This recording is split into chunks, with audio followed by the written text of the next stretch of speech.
Today, we're going to talk about retirement.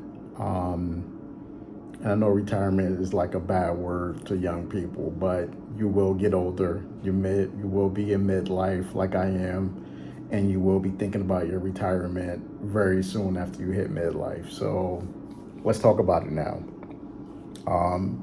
Two differences, right? 401k, is a vehicle that you most likely will get from your employer. They will match a certain amount up to a certain percentage. You should take advantage of that. IRA is outside of your retirement plan at work, outside of the 401k. I think you can contribute up to $7,000 in a IRA, and it's called an individual retirement account. You can get that at any major broker. You can contribute to that, and so those are the two main differences between a 401k and an IRA. One is with the employer, the other one is outside of your employment. Wanted to talk about the two differences between traditional and Roth. So I know you may hear these terminologies, but here's the overview behind that, right? So traditional, what that means is you will put money in before taxes, right? So before taxes are taken out, you'll contribute to your 401k or to your IRA. And it will be before taxes, and you'll get a tax break in that current year for contributing to either your 401k or IRA, right? Great news, you get a tax break. However, when you decide to withdraw from those accounts, you will need to pay taxes. So let's just say you're in a lower tax bracket now, and then in the future, when you have a lot more money saved up, you're in a higher tax bracket, let's just say.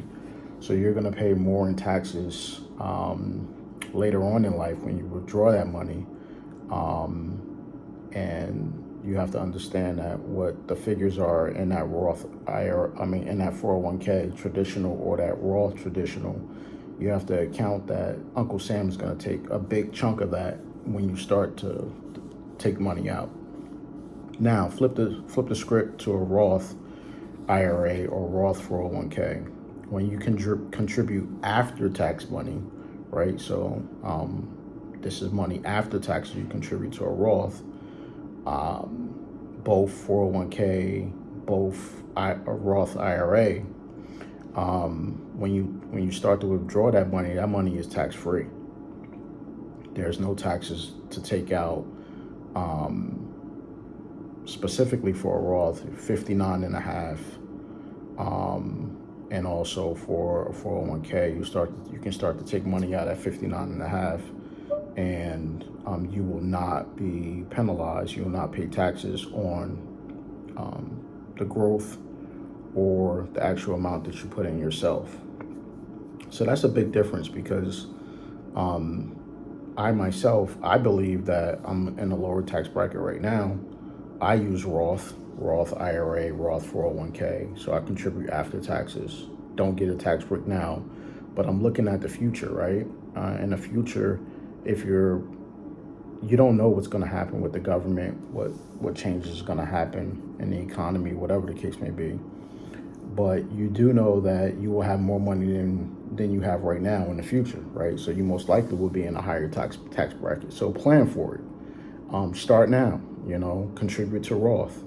Or if you want, you could do a mix, 50-50, Roth, traditional.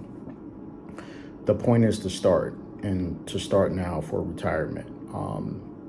If you're in your 20s, start asking your employer about the benefits available. If there's no 401k, then open up your own IRA, Fidelity, Schwab, Vanguard. Open up your own IRA, your Roth or traditional, whichever one you choose, and start to contribute to it automatically. Like I was telling you, every time you get paid, contribute to it. and you will reap the benefits. I'm in my mid 40s right now, and I'm reaping the benefits from it now, or even before then, right? So contribute as much as possible and understand the difference between the two. All right, I'm going to leave you with a Bible verse, and it's about retirement, right? Or planning for. So this is Jeremiah 29:11. For I know the plans I have for you, declares the Lord. Plans to prosper you and not to harm you. Plans to give you hope in the future. All right, comment, like, follow, and have a good day.